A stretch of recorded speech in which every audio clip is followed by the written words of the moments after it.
Hello and welcome to Trojan Talk. I'm your host, Aaron Taylor. Today we'll be finding out how someone can exercise and help some people in third world nations get some clean water. My guests today, Jason Jones and Casey Browder with the WOD for Water, an exercise, fun fitness challenge, but is going for a good cause. Thank you both for joining me here today. Thanks for having us. And we've had you before to talk about WOD for Water, but Jason, for folks out here who are not familiar with it, kind of tell us a little about what is WOD for Water. Start simple. WOD, workout of the day, W-O-D. People always want to know what that means. So it's a CrossFit term.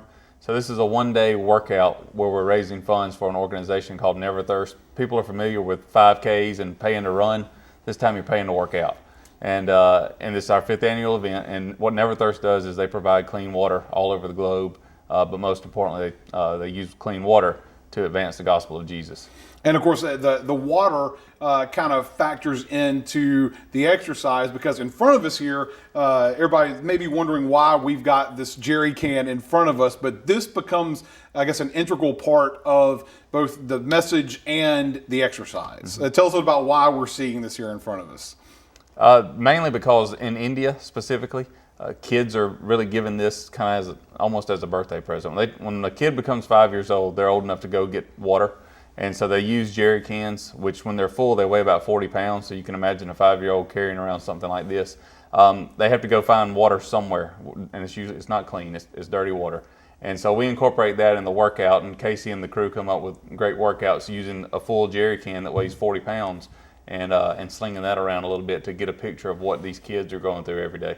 And pretty creative. Let's talk about that, Casey, about putting together some exercises creatively to put this in there, because normally in the gym you're using weights and other devices. So this, how does that factor into making the plan for the day? It makes it a little more difficult because it's harder for people because the water's moving back and forth.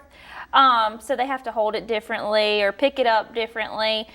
So we really have to think about that and think about how some of these people have never done CrossFit before, so they have to pretty much be kind of taught before they start on how to pick it up properly, so they may not always get it right. So we have to kind of think about the beginners and then think about our athletes that are already doing CrossFit, about how they would go about picking up something with water and it sloshing around, because they're used to a barbell or a kettlebell or something like that that's not moving technically. And talk a little about, I guess, from the athlete's perspective and those that you work with and their eagerness to be able to do something like this for a good cause. Obviously, they do this exercise on a daily basis, but to be able to have a little bit of competitive fun and do it for a good cause, how does that make them feel? So, I think that it brings us together a little bit more, for this cause and to help others.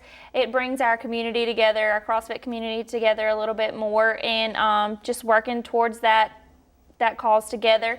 And they usually find it a little tougher because they're not used to having the water in there, so they find it a little tougher. But it's a challenge, and in CrossFit we always like a challenge, so that's how they come together and work for a cause. And the cause itself, Jason, let's talk a little about what you guys have done in the past, because you've been here in the past promoting this and talk about what's going on. And when you're saying that you're raising funds for a good cause, you've done some good work out of this. How have they benefited from this particular exercise? In our previous 4 years, we've raised a total of $200,000. We've been able to provide more than 60 wells or hand pumps in India, Cambodia, South Sudan, and more than 2 dozen biosand filters, which are used in individual homes. So thousands of people have clean water because of people in this community just doing a workout.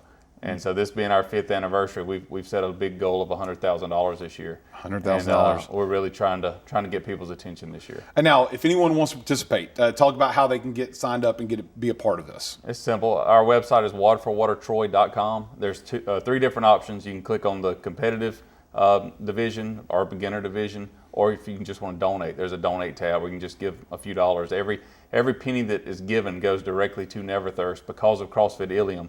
CrossFit Ilium covers all of our costs, so there's no cost involved. When somebody gives us $1, it's going directly to Never Thirst. All right. So, and once again, you said there's different levels of competitiveness. So if you're not a CrossFit expert, you can still come in and participate in this. That's right. Anybody can do this. Anybody can do it. And if you don't want to participate at all, you did say there's an opportunity to donate. So if there's somebody who's just a straight up couch potato, does not want to do this, but want to help out, they can donate at the website as well. All day. Yes. All right. Well, let's tell us when and where is Watt for Water going to be? It's October 8th, Okay. Saturday, October 8th. We'll start around 8 a.m. Okay. And it's at our gym, our CrossFit gym, CrossFit Ilium, on 208 Wiley Street, right from downtown. All right. Well, here's hoping you reach that goal, that lofty goal. But I think you guys have had success in the past. That's right. I think you can make it. Hope So, wishing you good luck on that. So thanks for joining us here today. Thank you. Thanks. Thank you for joining us on today's edition of Trojan Talk.